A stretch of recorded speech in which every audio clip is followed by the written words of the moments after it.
When I was talking about the show, I thought to myself, this would be a really great resource for new parents and new mothers that are in the position that I'm in, that have questions, that don't know what to ask. And this was going to be a way for me to kind of find out what those questions were for myself. My background is in human and organizational systems and human development. And just based on my own birth experiences, which were a number of years ago, I've come to the conclusion that people want to make their own choices, but they want to make informed choices. So what we're aiming to do with this TV series is to present information, to bring in subject matter experts, to talk to parents, and explore the kaleidoscope of choices that are available to new parents.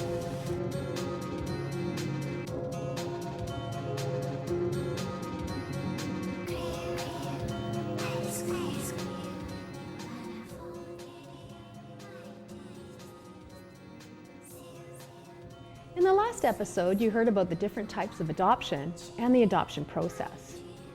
In this episode, we hear one birth mother's experience, and we'll follow an adoption triad through their experience. We should warn you that some of the content may be disturbing or upsetting to some people. As a birth mother and adoptive mother myself, I'm so pleased to share these amazing stories, and we have a special highlight to close out the series. First, let's meet a really brave birth mother, Taylor, who shares her story of an open adoption and how it changed her life in an extraordinary way. I found out when I was pregnant the summer after I graduated high school. I had been in a relationship for 2 years, and it was a very big change. I had no idea I was pregnant, no symptoms. I was actually sitting on a patio having supper, and there's a bunch of pregnant ladies around me, and I just had a feeling that I needed to take a test, and so I did, and 2 pink lines, and I was really nervous and scared. So I drove home and told my parents, and that was probably the hardest thing I've ever had to do because I myself was adopted. But right from the first moment, I had my parents' respect and help and encouragement and support, and my mom and dad were the ones that got me through. The first thing that my mom said when we talked, and she asked me, like, would you consider adoption? Is that something in your mind? And I said, absolutely not. No way. I'm not doing that. I can't. And at about 25 weeks after I realized everything wasn't going the way I thought it would, and it just wasn't the happy household I wanted to bring my baby into, that was when I decided that I needed to do adoption. And that was a very, very hard discovery, but as a mother, you do what's best for your child, and by me keeping my son, it wasn't what was best for him. I made a phone call to Adoption Options. The second I walked into the office, I was just welcomed and just felt immediately just love and support. And then I got to meet my social worker, Erica. She brought me the profiles, and there's 10 of them, and I just sat there and I asked God for a sign that He would show me that I was doing the right thing. And the first profile I opened were my grade 8 teachers. And that was very, very surprising. Biggest sign I've ever gotten. We went and met at a little cafe, and I walked in about 31 weeks pregnant, and the second they saw me, they just walked up to me and just wrapped me in their arms and just hugged me and asked me if I was okay. And it was just, I was so right already, and I was just comfortable. And we sat there for 5 hours actually talking and showing them pictures of all the ultrasound photos, and I knew what I was having, and they didn't know, and so I had actually made them a little book, a little flip book of the ultrasound photos, and at the end it said, "It's a boy." My water broke at 2 a.m.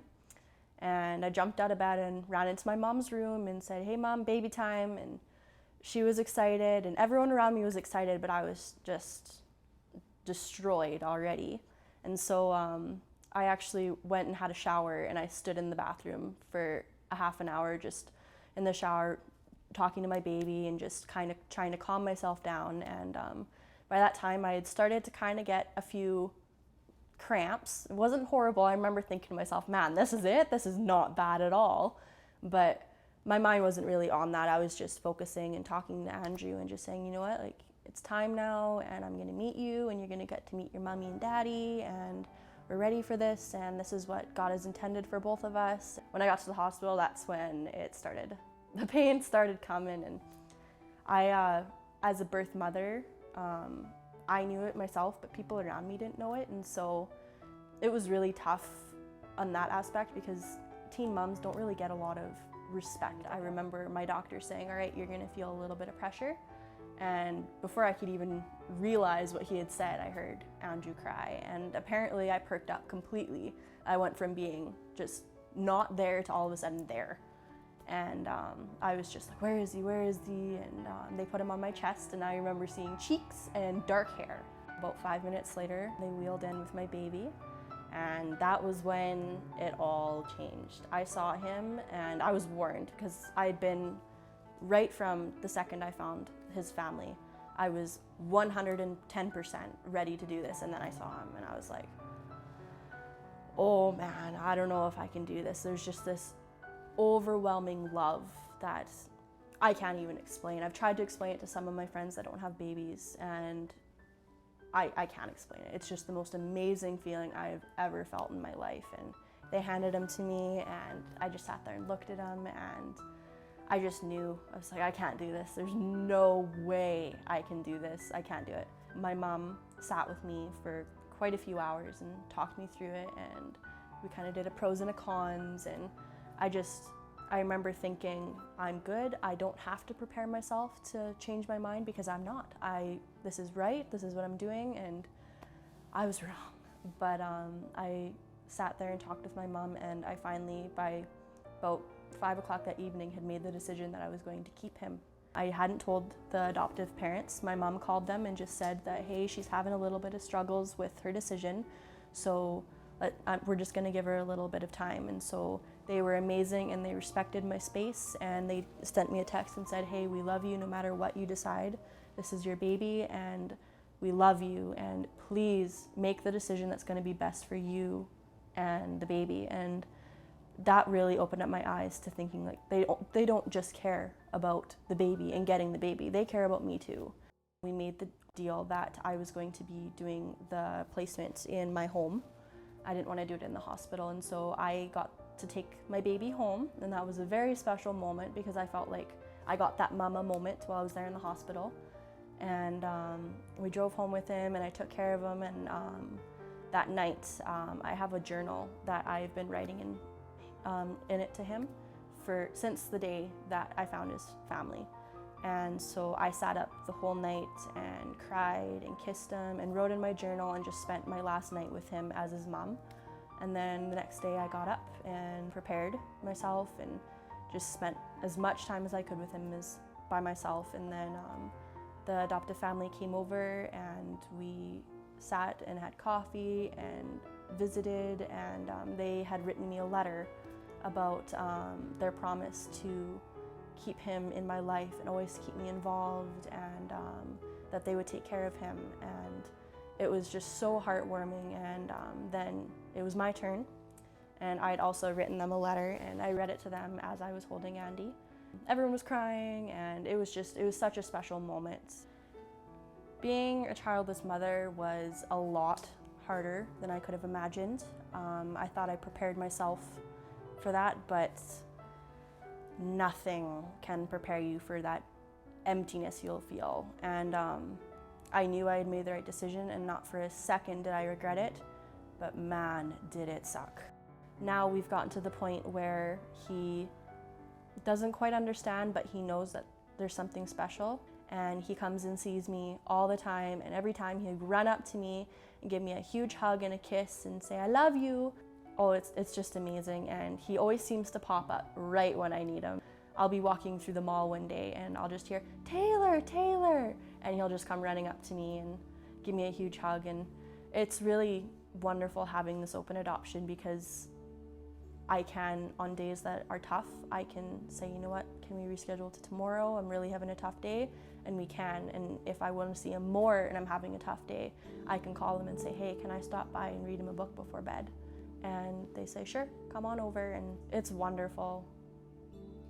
I had a lot of people saying, how can you just give up your baby? And why would you do that? If you love your child, why would you let it go? And that was really tough, because trying to explain to people that I wasn't giving away my baby. I was giving him to a family that loved him and needed him, and I was gaining a family. I wasn't losing him. And that's something that is not much said about adoption, is you're gaining more family. You're not losing your child. I didn't lose Andrew. I lost being a mom, but I did not lose Andrew, and I gave him a happy ending.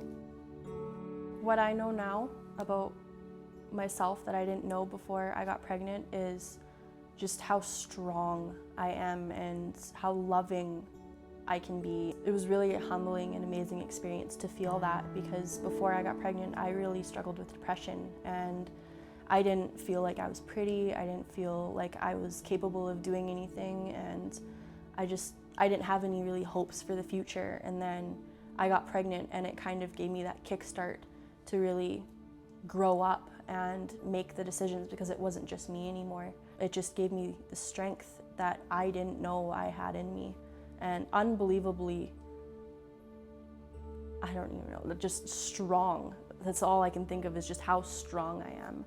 And it was eye-opening and amazing, because I did that, and every time I have a struggle now in my day-to-day life, I think back and say, you know what, I got through that, and I did it, and I'm proud of it. I can get through this. This is minor. I've done something extraordinary, and I can do something extraordinary again. In this segment, Jay, who appeared in the Father's episode, returns. Hear this amazing story and see the incredible footage that was captured of his family's open adoption. Although the quality of the film isn't the best, the beauty and rawness of this story will touch you deeply.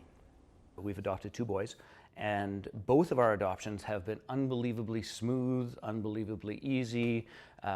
It's really first meetings, the birth families had chosen us, and it has been a really fabulous, meaningful experience. When we got the call about Wyatt, it was, come in and meet the prospective birth mom and birth grandma.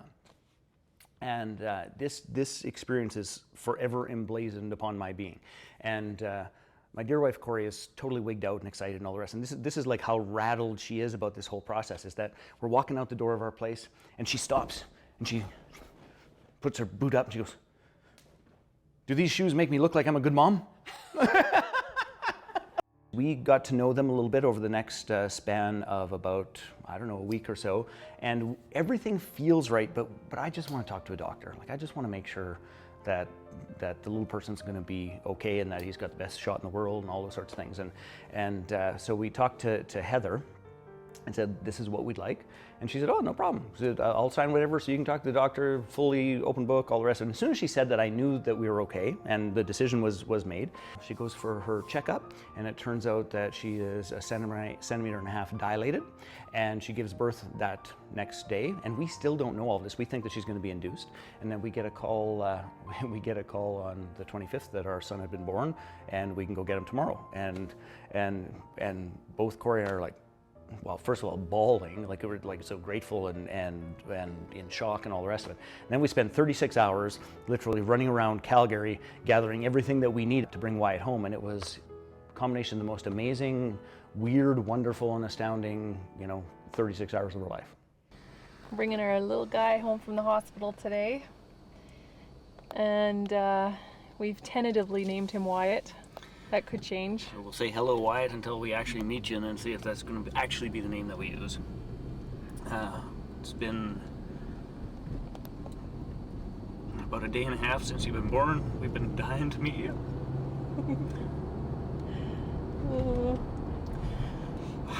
Everyone in our families, our friends, are so excited to see you and to meet you. We just spent the last day running around getting everything that we need. We went to Walmart. Which I think we'll go there a lot. Up until this point, we've never really shopped at Walmart, so it's kind of an adventure. I think the most significant thing right now is we feel blessed and privileged, and we can't wait to welcome him into our family.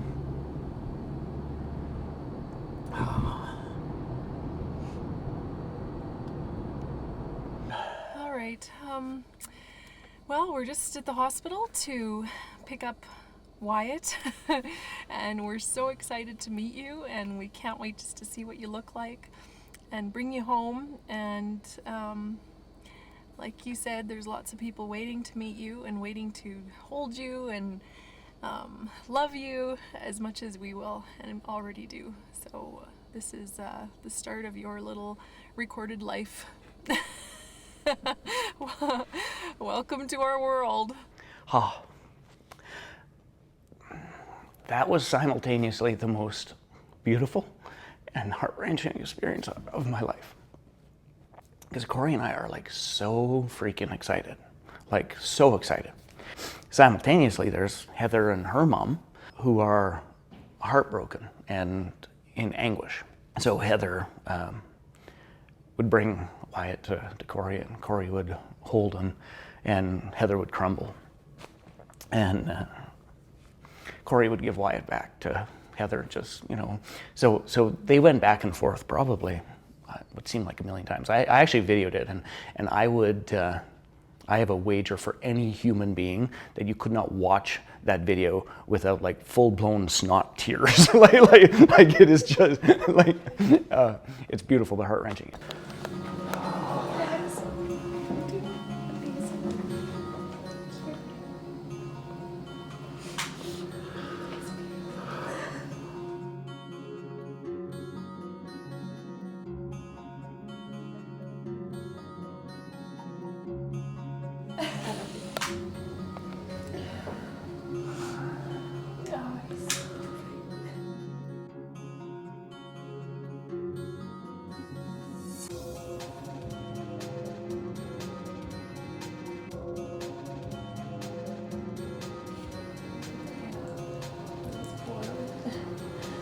He already knows he's very loved by you. Yeah.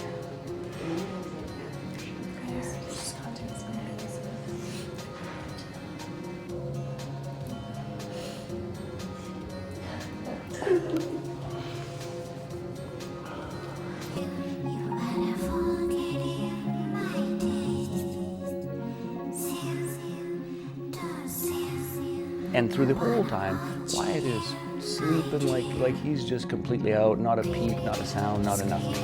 And finally, Corey brings him over to me. And as soon as I spoke to him, his eyes opened up. And it's like he stared through my soul. And I was like, holy shit.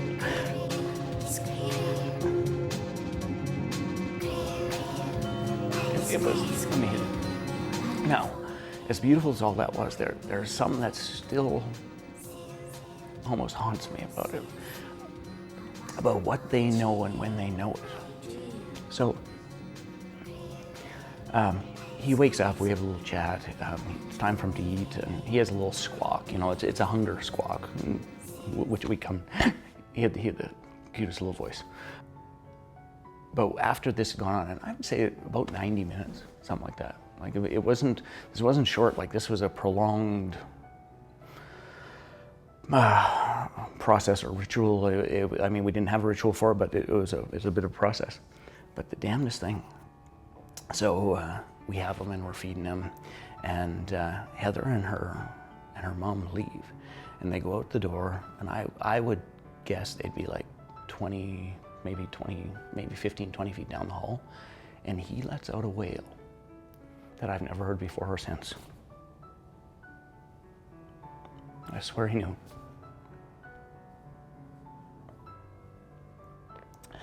And then we brought him home, and half the world that we know traveled from all over to come and see him, and he was unbelievably celebrated, and it completely altered our life.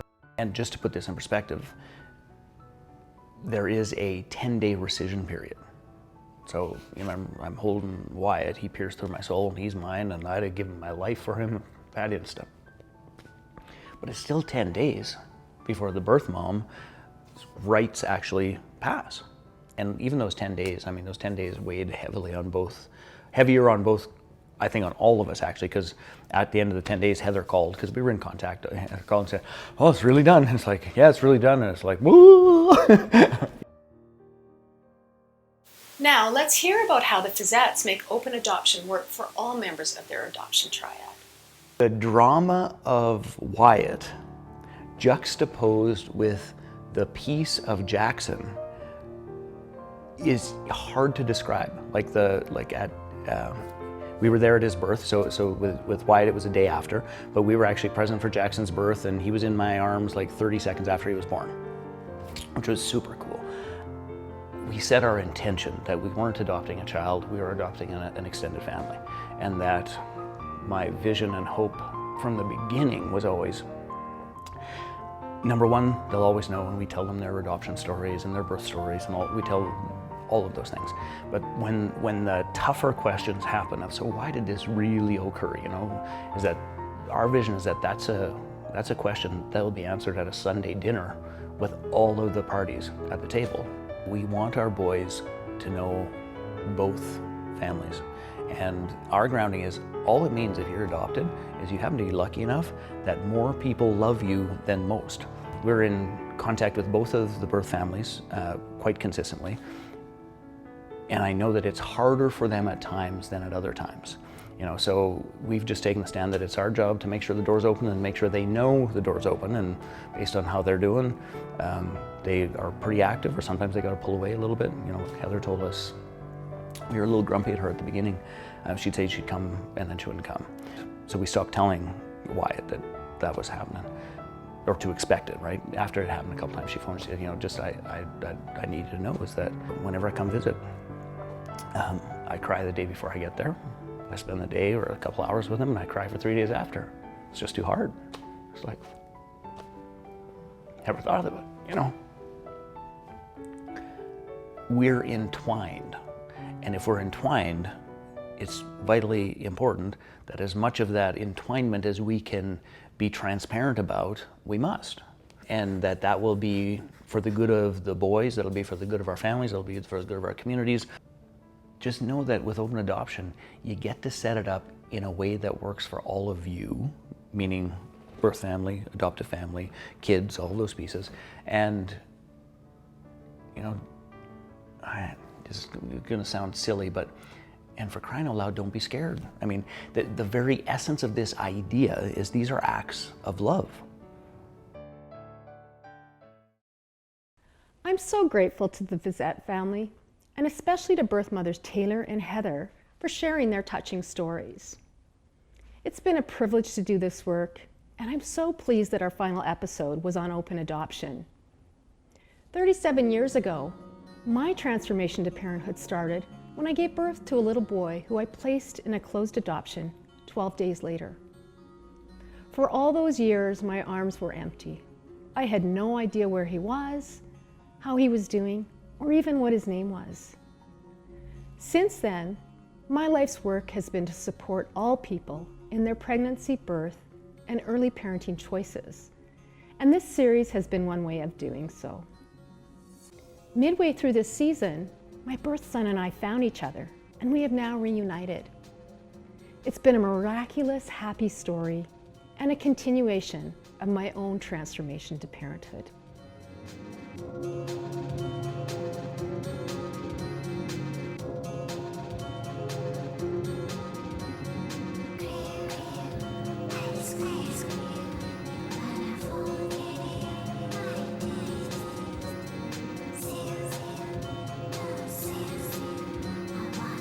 All of us have our unique stories. Throughout this series, we have only touched on a small number of the reflective surfaces in the kaleidoscope of parenting choices. Did you know that without light, kaleidoscopes cannot function?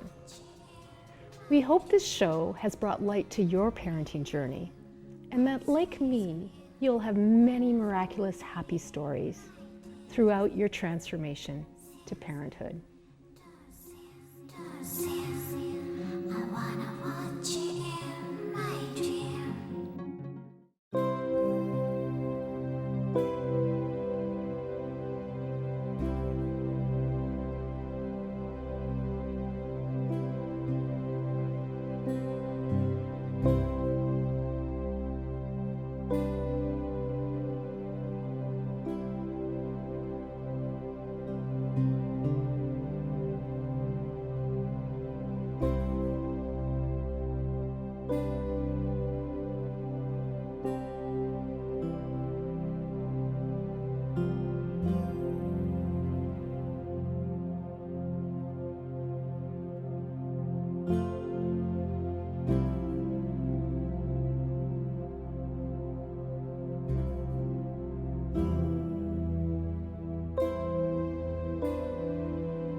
First visit to the orthodontist, what we would do is take a set of photographs and a baseline x-ray so that we can have a full evaluation of their growth of their teeth and also the evaluation of their bite. Because we believe it's a combination of the three characteristics that we feel are most important in a healthcare provider. It's a fusion of knowledge, experience, and compassion. It's created this warm, friendly family environment between patients and staff alike.